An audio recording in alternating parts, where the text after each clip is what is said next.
Good evening, everyone, and welcome to today's session on Python programming. Good evening, ma'am. Hello, Sakshi. Good evening, ma'am. Hello. So, can we start? Yes, Good ma'am. evening. Okay, thank you.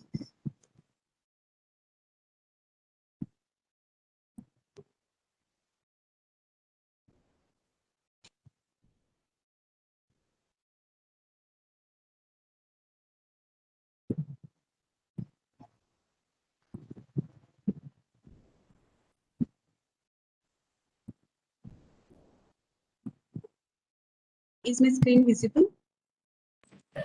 Yes, ma'am. Visible. Yes, ma'am. Okay, thank you. Okay, let's start today's session. In the last class, we have discussed about how do we create instance variable and instance methods. Okay, so apart from that, we have seen what is class. Class is nothing but it simply bundles variables and methods together into a single entity.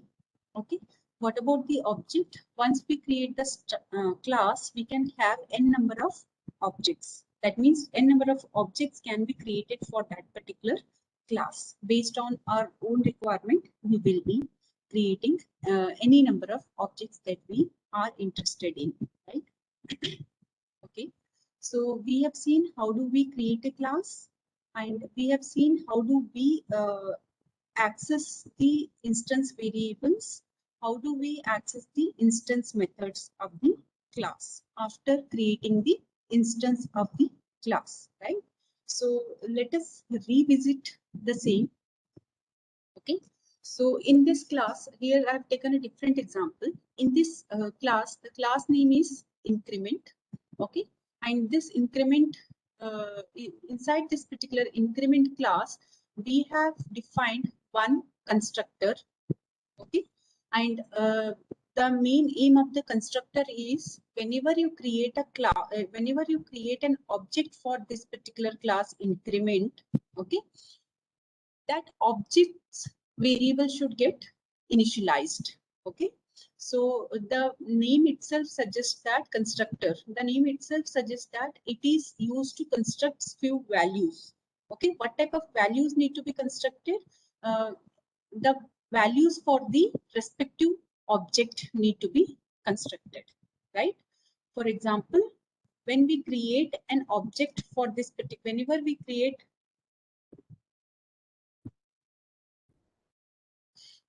we create an object for this particular increment class, we want whatever instance variables that have been created for this inside this particular increment class, the copy of the instance variable need to be allocated for that particular object.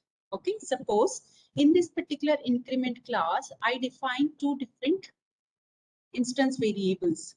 Okay, whenever we create a object for this particular increment class, then those two instance variables need to be initialized. Okay, this is what the constructor does. Okay, it simply initializes the values whenever the object gets created.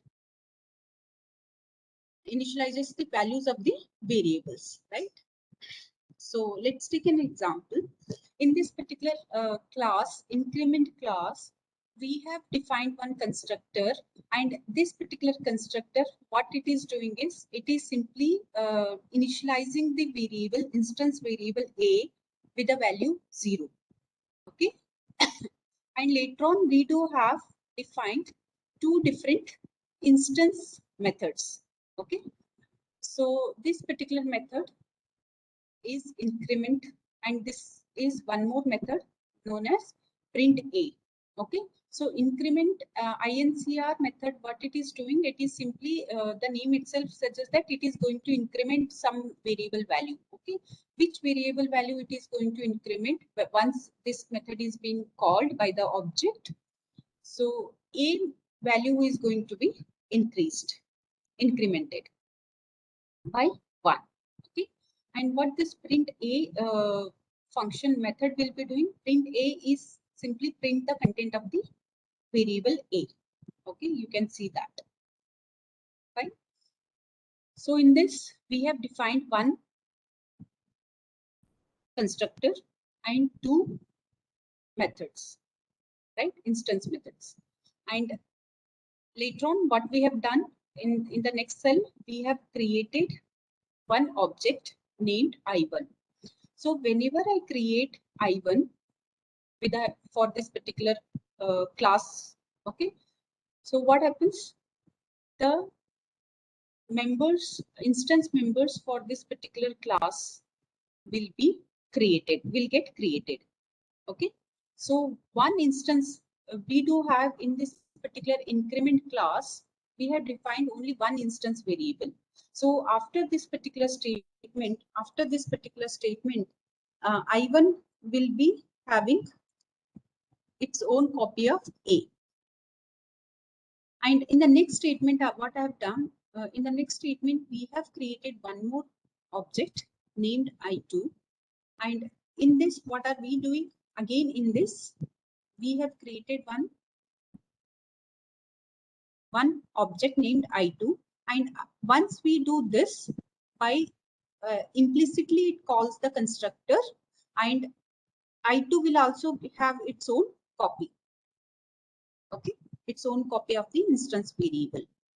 So now after these two statements, okay, I1 has its own copy of instance variable. I2 will also have its own copy of instance variable, right? And in fact, A's value will be 0, and here this value will also be 0 because of this initialization that we have done inside the class, right? So after getting created this I1 and I2, we know each object will have its own copy of instance variable, right? So what are we trying? Sorry, what are we trying to do in the next two statements? I1 dot print A, I2 dot print A. We are trying to call these two methods, right? We are trying to call this particular method, and we just want to print whatever content of I1's A and what is the content of I2's A, right? So that is what it is going to be get printed. After this, next method call, okay. Next, what are we trying to do? With the help of, you note here, with the help of first object, that is I1 dot INCR, okay. That means with this, with these two statement, what it should do, with these two statement, it should get printed A equals to 0, and here it's because I2 will also have its own copy, so A equals to 0 will get printed. After this call, INCR call, what it will get printed? It actually calls increment method, but how it will call increment method, you note here, it calls on this particular, with the help of first object we are calling INCR. Okay, so whatever changes that we are doing on A, only one statement that we have written inside this increment method, and that too we are incrementing the value of A. So which value will get incremented? I1's A will get incremented. Okay, whatever changes that we are doing, it will only affect on this particular object because we are calling with the help of I1, right? So afterwards, what are we trying to do? We are trying to print content of whatever content of I1 are there, whatever content of I2 are there, with the help of print A method. Okay. So I1 dot print A, it calls print A method of the class increment, and what it will print? It will print I1's A, and this statement will print I2's A. Okay.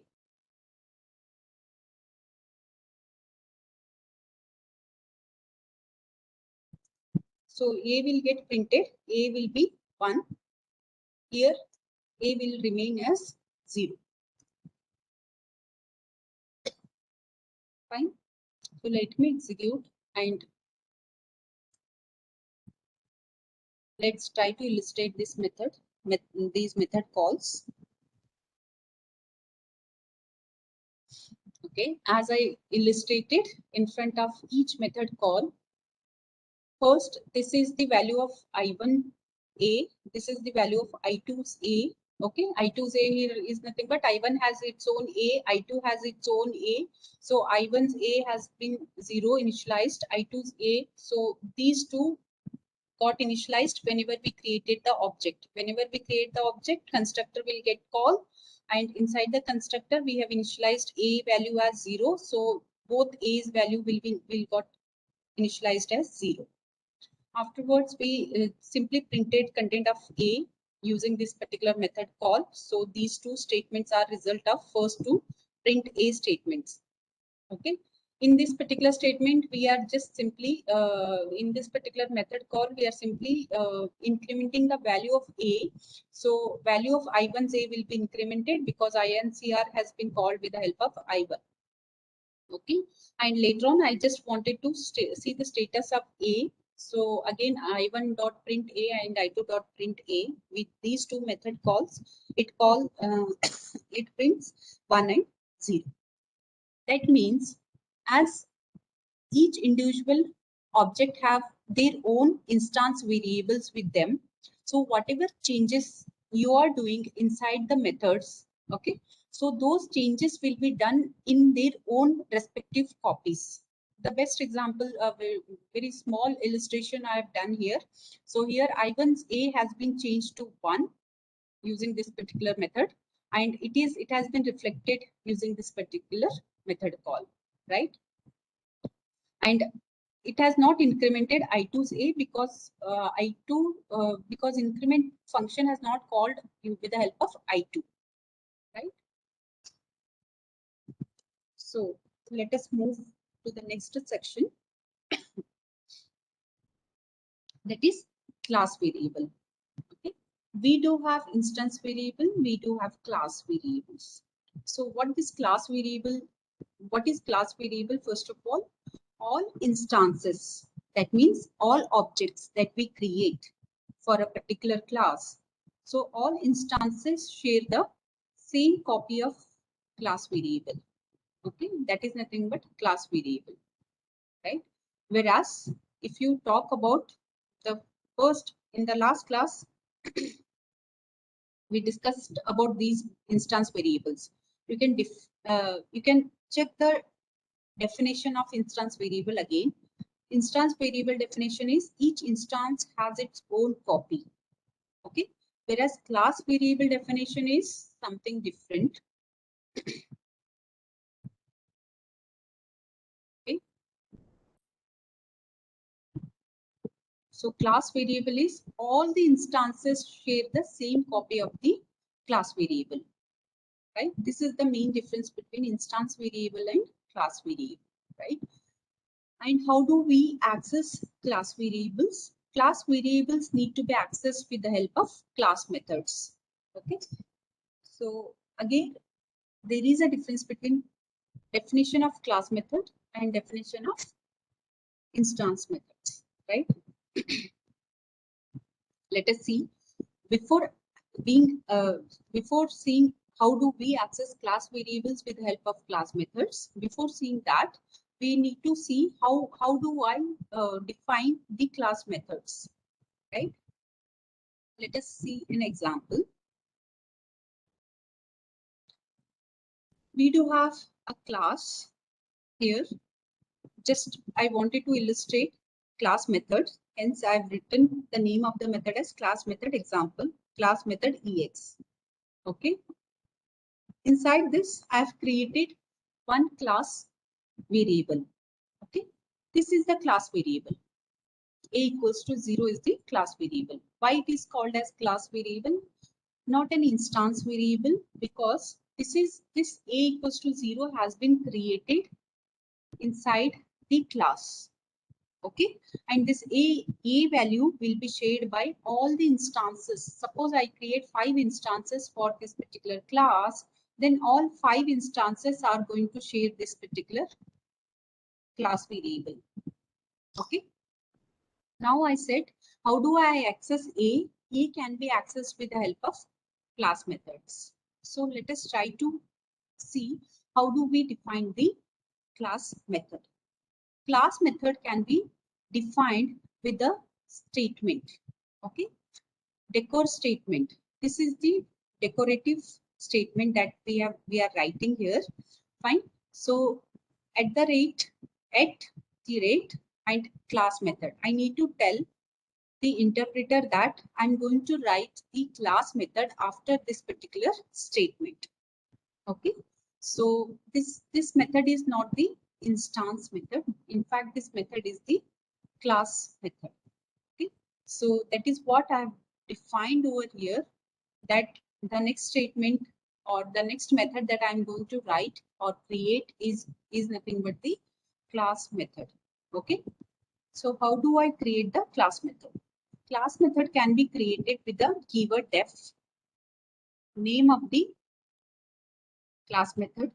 Again, in this also, I'm going to create one method as incrs class method, and later on,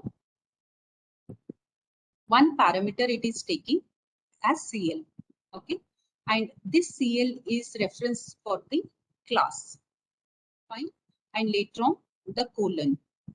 Fine, when we enter the colon, the function body, method body starts. So inside this method, increment method, I've written one statement, that is I'm simply incrementing class variable value. Okay, cl dot a equals to cl dot a plus 1. Let me execute this. Let us create class method ex. Once we create class method ex, then we can create instances for this particular class. Okay, so I have created, with the help of first statement, I have created one instance, and name of the instance here is C1. That is, C1 is an object of this particular class method X. And C2, I have created in the next statement, I have created the second instance. Okay, so by this time we have created two instances. That means two objects we have created. After this, I just wanted to see the content of A. Okay, so I just printed with print statement. I printed C1.A and C2.A. Okay, and afterwards I'm calling increment. Okay, I'm calling increment method with the help of class name. See here, incr is the class method. So class method can be called with the help of name of the class. Name of the class here is class method ex dot incr. Okay, when we call this particular incr, then what happens? Whatever value of a is there, it will be incremented by 1. Okay, let us check whether I have executed this statement. Not yet, then let me execute this statement. Okay, after this, what we have done, we have called incr. In incr, a value is going to be incremented, and then I am going to print the content of a using a C1 as well as using C2. I just wanted to check when we create instance. We have already checked when we create instance variable, both instances, two instances if we create, then both instances will get their own copy. If you change using one of the instance, if you change the variable value, it is going to reflect only on that particular instance variable. Okay. Similarly, we have created two instances, but this time I'm going to change the class variable. Okay. When we change the class variable with the help of class method, then let us try to check whether it is going to be reflected on both the classes or not. Both the class objects or not. See here, it has reflected, right? This means initially A was initialized to 0 class. This is the class variable. Class variable was initialized to 0, and with the help of this class incr is a class method. So this method has been called with the help of class name dot incr. When we call this, then a value got incremented to 1 instead of 0. A value got incremented to 1, right? So first, earlier two statement before incr method call, a value will be 0 0. That is what it has printed. A value was 0 0. Either you call using C1 with the help of C1 or with the help of C2. Okay, using any of the object you try to print the content of A, it is going to be 0 0 is going to be printed. Okay, and later on call the INCR method. When you call the INCR method, A value got incremented, and later on again I wanted to check whether that particular class variable is going to be like already incremented, whether it will affect on C1's A or C2's A. It has affected on both C1's A as well as C2's A. Why it has affected on both? You just see the output. It has incremented the value of C. Either you access with the help of C1's A or C2's A, it is going to have 1 1 in each. Why it has got printed 1 1? Because there exists only one copy of class variable, and whenever you try to change that particular variable, then what happens? As that variable is being shared by all the instances, so what happens? Either using any of the instances or you check with all instances, you check the copy of A, you will get the same value 1 1. Whereas in the previous case also we try to do the same thing, but here we have not created the class method. Okay, so for that sake, it has got its own copy. Every individual instance variable were having its own A as a copy. So whenever you change using increment, whenever you call increment method with the help of object, it has reflected on I1's A. It has not reflected on I2's A, right? In a similar way, in this way, we try to check whether this will hold true or not. But when we have implemented the class variable and class method and we checked it, and this particular statement holds true, right? That means all the class variables will being shared by all the instances of the class. Okay, let's move to the next section. This we have done, right? Okay. Let's start with next subsection, that is inheritance, right? We do have inheritance in the that is an extension of the class itself. The topic is extension of the class. So here inheritance is nothing but it is inheriting. The class is going to inherit the properties of the base class. Okay, so suppose we have some class as person class, and person class has some attributes, for example name, okay, and age, etc. Right? Person class has some attributes such as this, contact number, and so on. So someone has created a class to get all the values for these.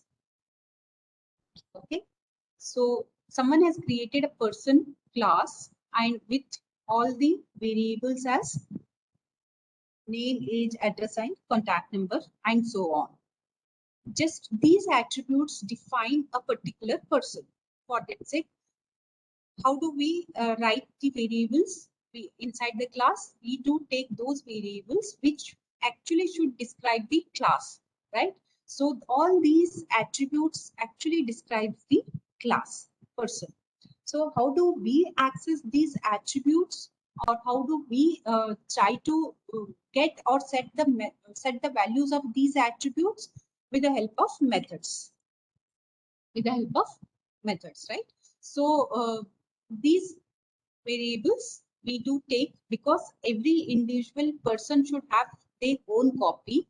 Okay, for that sake, whenever we create a new object for a person class, we want that person should have their his or her own attributes, and definitely the method should work on those attributes, right? So for that sake, we do create the class. When we create the class, these attributes and these methods tied together in a single entity named as person, right?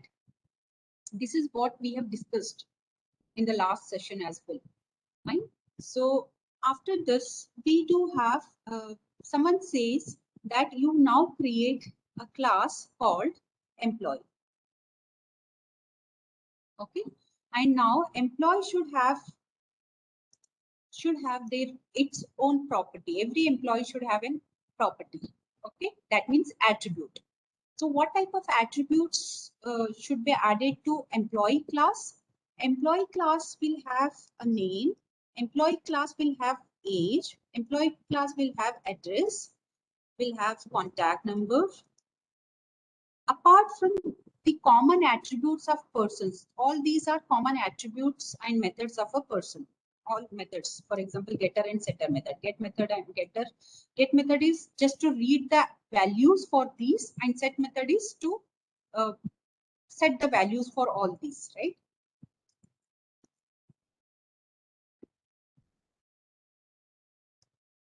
So this employee class should have all the attributes of a person, plus will have its own property, right?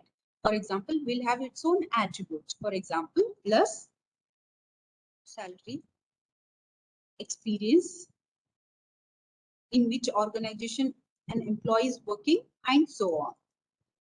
And methods. Methods such as compute salary, print salary, and so on, right? So as someone else has already written a class for us, has created a class for us, right? With all these attributes. And now I have been given a task of creating the employee class. When I check that in my project, already someone has created the person class with common attributes which define a person, and methods which work on those particular attributes, right? So all these at this particular part has already been done by the person class. Then no need to rewrite the code again, because again I need to write down the same code. Duplicate code need to be written. So instead of writing duplicate code for all this, what I will do is I simply inherit properties of person class in employee. Okay, what I mean by that? What I mean by inherit, all the attributes and methods that we have created or someone else has created for person class, I will use those attributes and methods for this employee class as well. Okay, once we use those attributes of the person class, only thing that we need to do is we need to write down the some more properties which define employee. Okay, these attributes and these methods of employee have not been defined over here.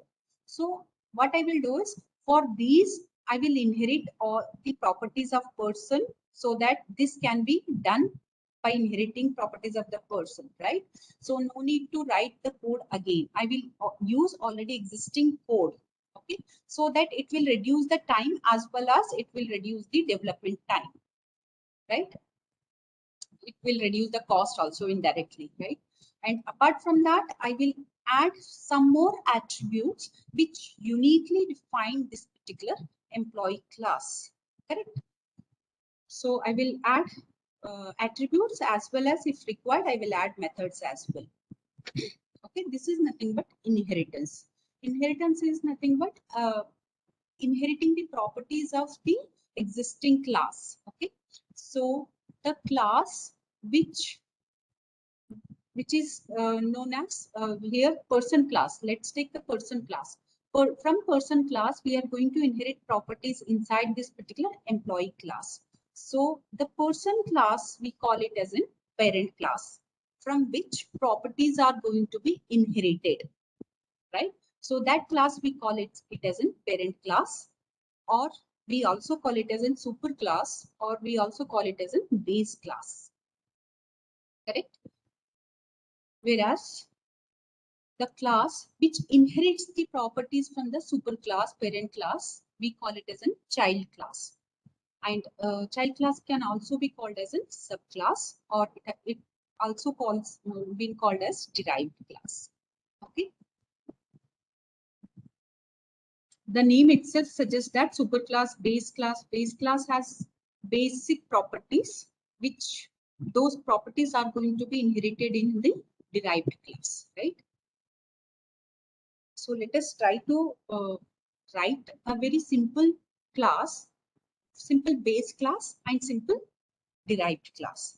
And now when we inherit properties of the base class inside this particular derived class, how derived class object will get the details of the attributes and methods of person class. Okay, we will check the list with the help of some small example. Okay. Let us move to the next section. See here, we have created one class as person class, right? Person class, inside this particular person class, we do have created one attribute as name of a person. Fine. Like this, you can have many attributes. Fine. Here we do have defined one function called getName. What the getName function is going to do, first of all, it is an instance method. Okay, and this method takes the first parameter is self parameter, right? Whoever calls using whichever object this name is being called, okay, that particular object's attribute, the values will be reflected. Fine. So for that sake, the first parameter is the self parameter that we have considered. The second parameter here is name. And by default, if someone calls getName method without passing any value, then default value is nothing. Okay. This is empty string, right? And later on, what we have done, we have simply printed the content of name with the help of print name method, right? So like this, we have created a class, person class. Here person class is a base class, and base class has one attribute called name, and it has two methods called getName and printName. Okay. Let us execute this base class first. And let me create, just for illustration, let me create one object for the person class. P1 is equals to person. What this statement will do, this particular statement will create one object of person type, right? So P1 will be first object of this particular person that we are going to create. So let me execute this. After doing this, what I've done, I'm going to call getName method. Okay, with the help of object, with the help of P1, we called getName method, and inside this getName method, I have passed name of the employee. Here, name of the employee is Priya that I am passing, right? So getName will be called, and this particular default value will be overridden with this particular name. Okay, sorry.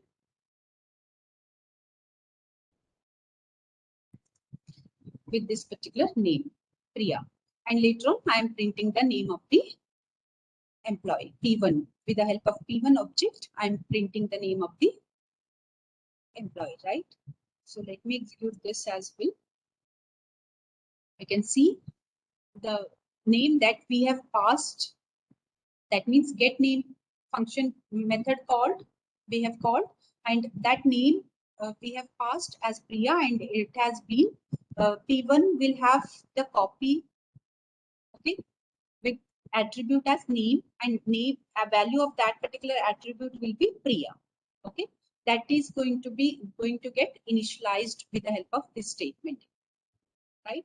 And in the next statement we have called print name method, and when we call print name method, name of the employee, okay, that is self dot name of this P1 attribute.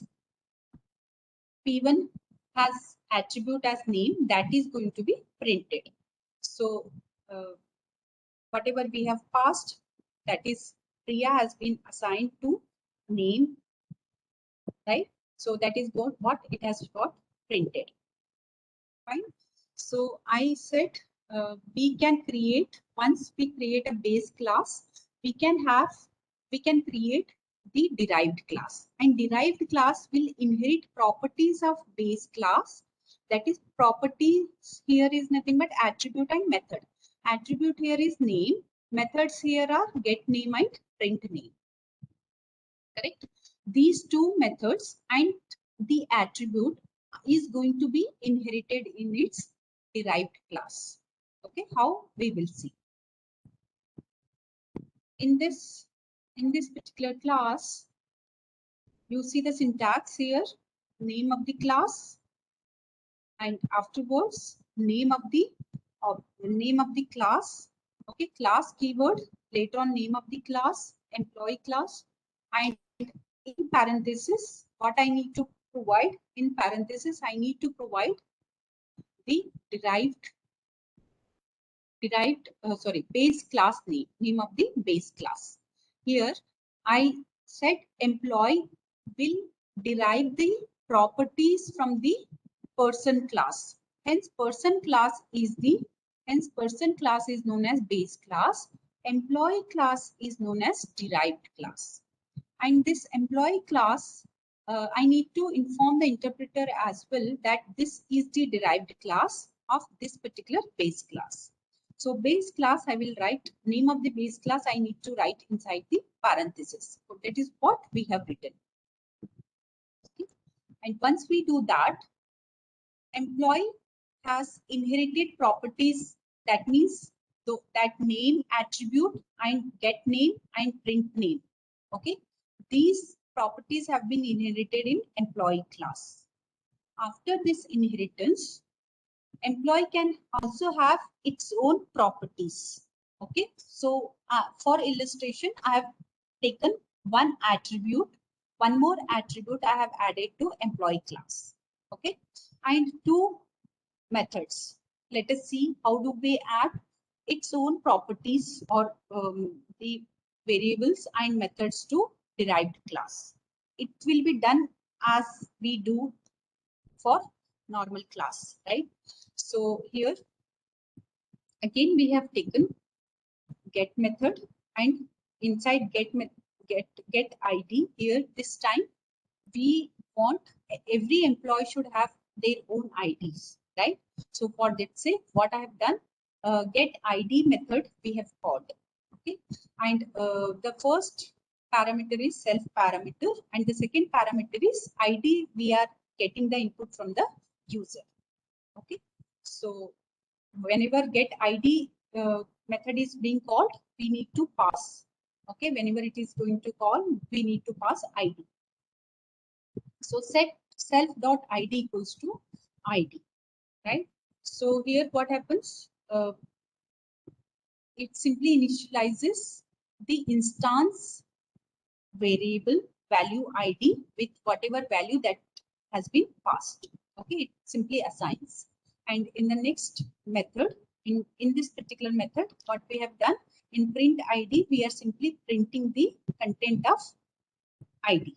Okay, similar to base class. In base class, we have created name attribute, and we have added two methods as get name and print name. Get name is used to assign the values to name, attribute. Print name is to print the or display the content of the name. So in a similar way, get ID is to assign the value, assign ID to the ID for the instance variables ID, and later on just printing the content of the ID with the help of print ID. Let me execute this derived class. Now, after executing derived class, this derived class has its own properties apart from properties of the person class, right? So after doing this, what we can do is we can create one object. Okay, whenever we create an object, this time we are going to create object for the employee class. Okay, so even is equals to employee. So when we do this, employee object, one object for the employee class is going to be created. Okay, let me execute this. After this, what we are doing, we are calling, see here, we are calling the get name, get ID, print name, and print ID. Okay, we are calling the methods of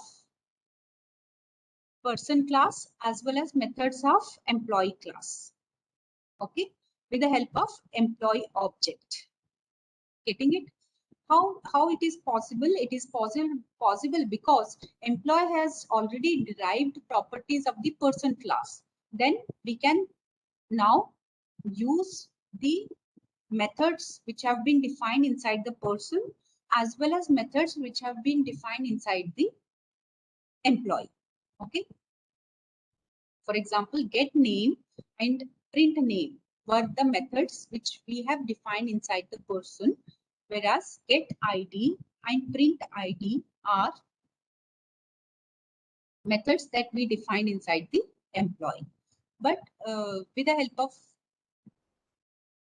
employee object, we can call all the four methods, right? So let us try to execute this. It simply assigns name of that name as Arvind, ID as E123, and it simply printed the content of the name of the employee and ID of the employee got printed, right? So let us try to see the next section.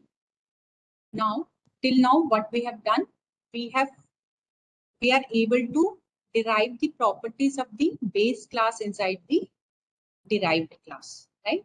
So we are able to create the base class.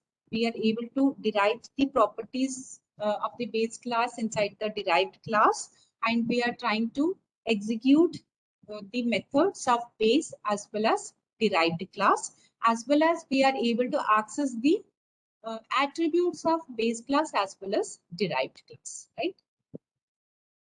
With this, we can move to the next section.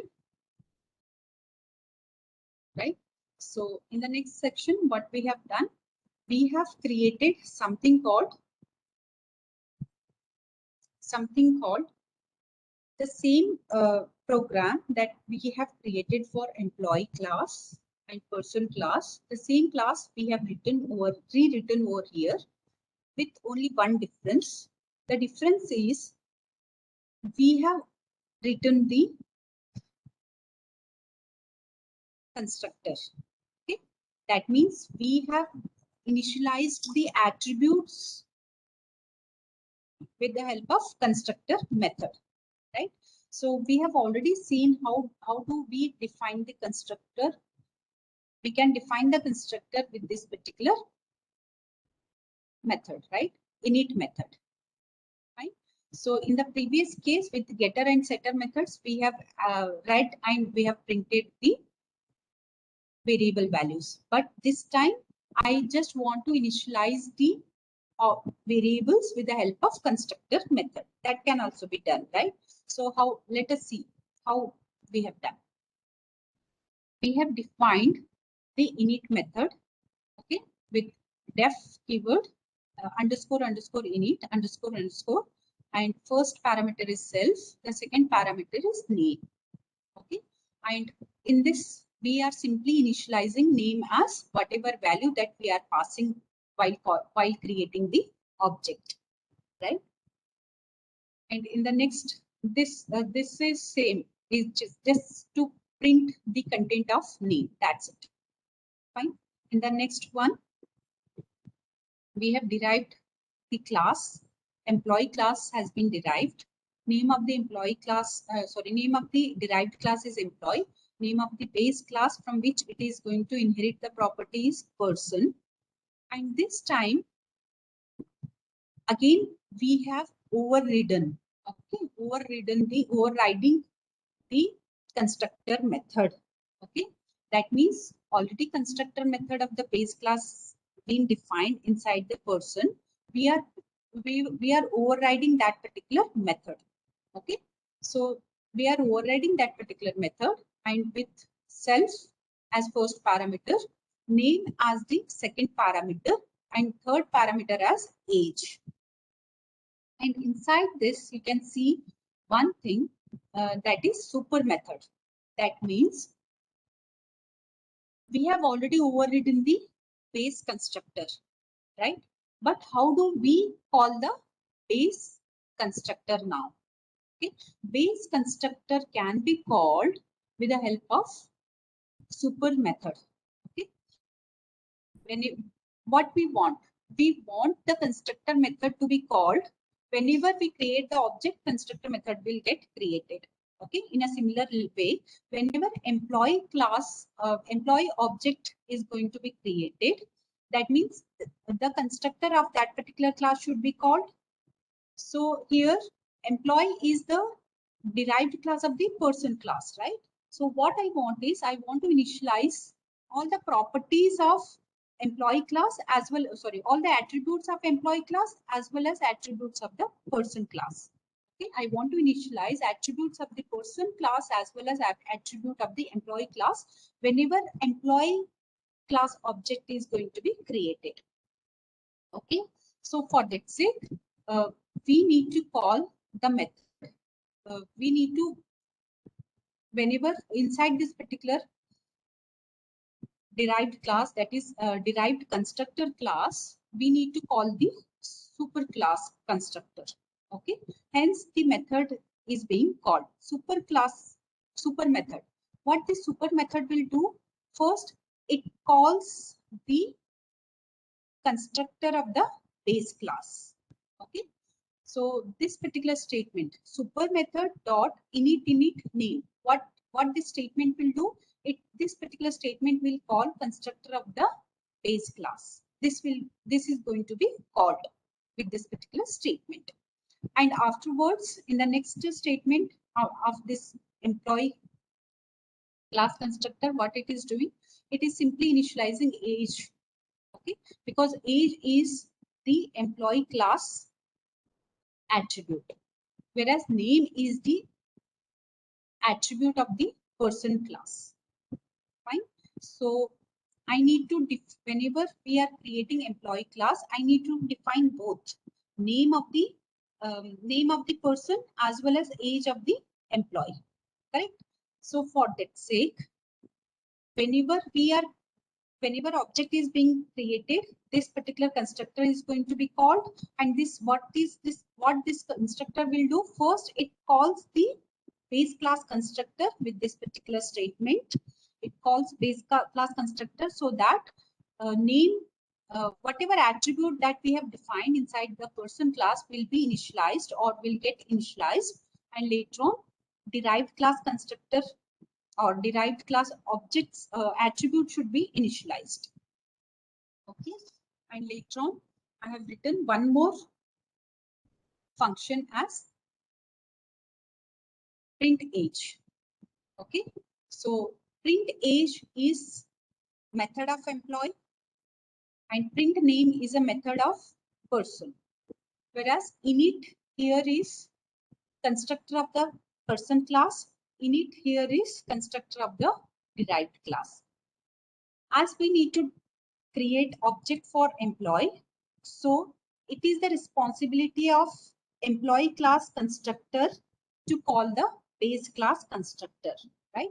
So for that sake, inside this particular derived class constructor, we call the base class constructor to get the attributes of base class attributes to initialize, right?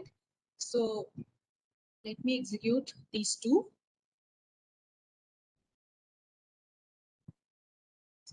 Okay.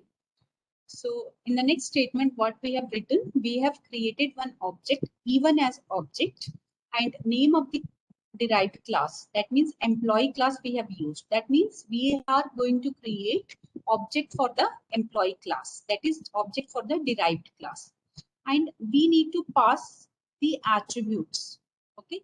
All the attribute values. That means because employee has two attributes. One is its own attribute, that is age. The other one is name attribute. So whenever I'm creating the object, I want its attributes to get initialized, right? So for that sake, this particular statement will call the constructor of the derived class. Constructor of the derived class with this particular super method, it calls constructor of the base class while passing name value. Okay. And afterwards, age will be initialized, right? So once we create object, employee class object, we can call print name. And that means we can call methods of person as well as methods of employee. Okay. Print name is method of person. Print age is method of employee. Okay. We are calling print name and print age as if they have been defined inside the employee class. Okay, why this is happening? This is happening because employee class, we made it as derived class of the person class. Okay, so let me execute this. See here, print name, even though we defined inside the, even though we have defined inside the base class print name, but we are able to call with the help of derived object. And print age is employee method of the derived class, that is employee class. So we can call it. So here is the output that it has got generated. Okay. So with this, I will stop today's session. If any doubt, query in any of these topics, you may ask.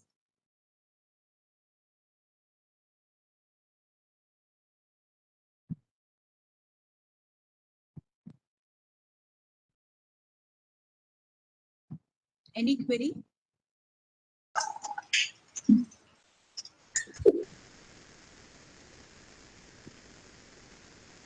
You can unmute yourself and ask questions if you have any doubt in today's lecture.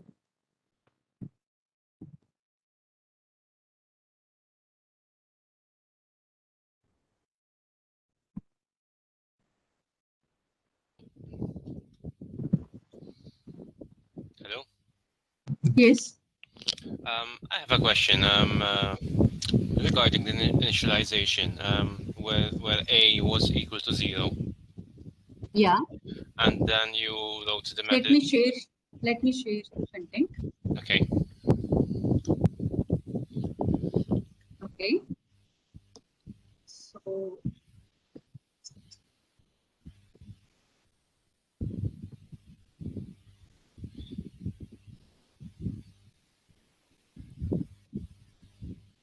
you may ask parallelly. Yeah. Yeah. This Somewhere one. like, yeah, that one. ds dot a. That's a variable name, right? So if a is 1, it doesn't really affect that, right? No, it will not affect. It is just the name of the variable. A is the name of the variable. Okay. Yeah. So you can initialize whatever value you want to. So init is again the constructor. Okay. So whenever we create object for this increment, okay, at that moment only this constructor will get called. This particular you see, we have called increment method, we have called print a method explicitly. You can see here. We have called print and we have called increment. Nowhere we have called init.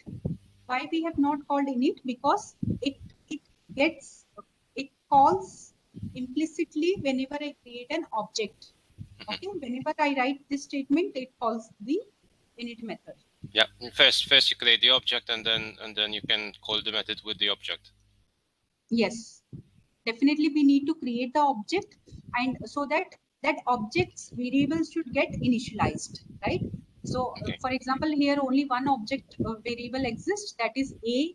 So I1's a we should get initialized to 100. Similarly, by this statement, I2's a will be initialized to 100.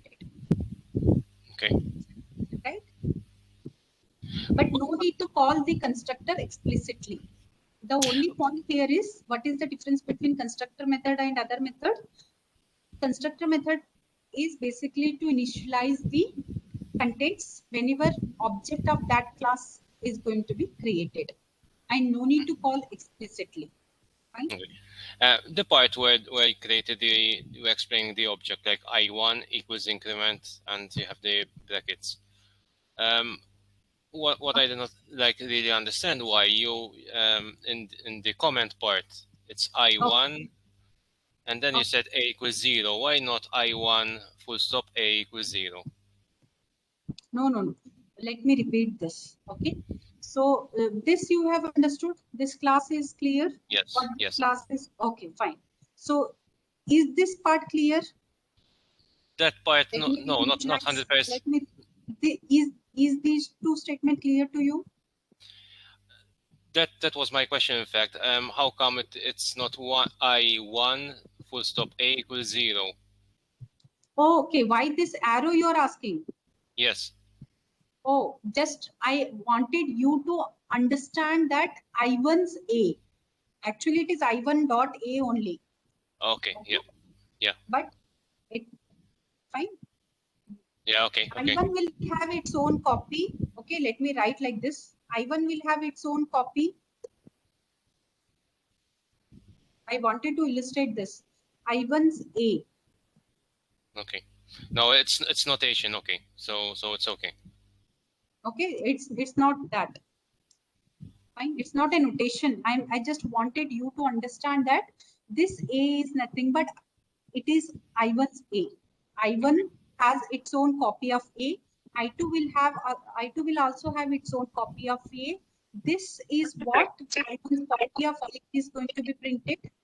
I2's of a is going to be printed, and this increment, because we called increment method with the help of I1. So I1's a is going to be incremented to 1. Okay. To 1. Okay.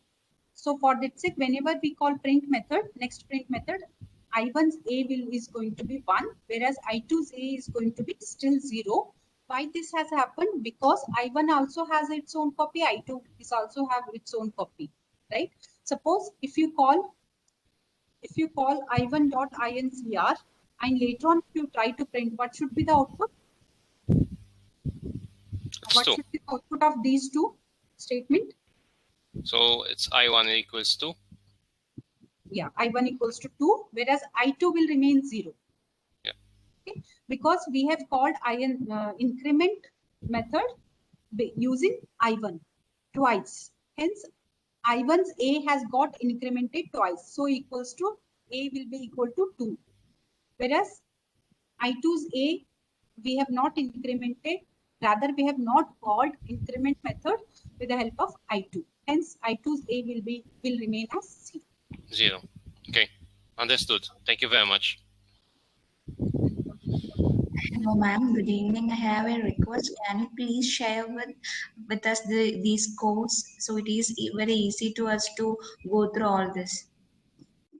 Okay, I hope Sakshi has videos with her, so she might be sharing with you all. Yes, ma'am. We already have videos in our YouTube channel, but these codes about Google Collab. Okay. I will share with Sakshi. Okay, thank you, ma'am. Any other doubt? Ma'am, can you Good evening. elaborate? This is Kulvinder Singh, ma'am. I have a doubt with super keyword. Although I just want to practice it, then I will means if you want to access something from base class, can I ask this tomorrow? Because Yeah, I not just want to practice tomorrow. it You need myself. to, you can ask on Monday. Tomorrow is off.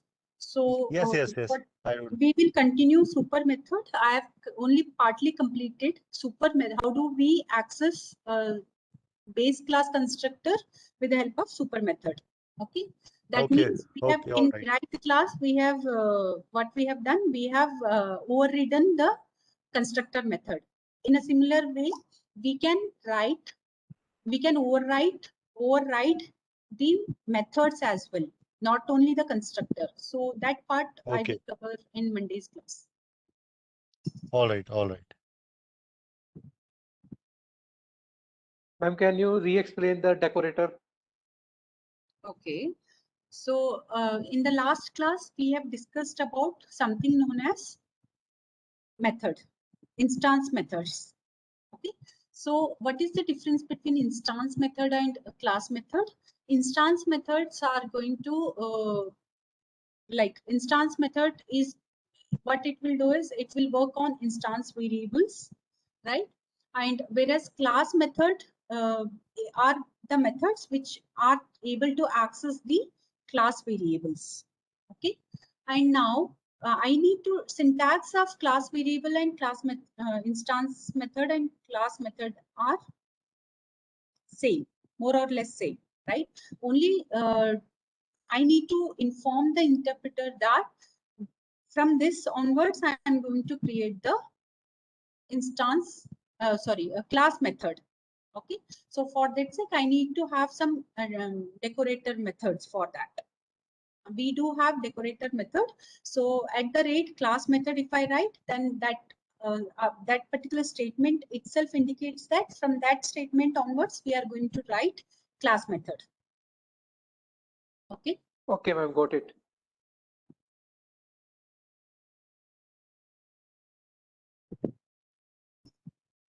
Okay. Anybody else having doubt?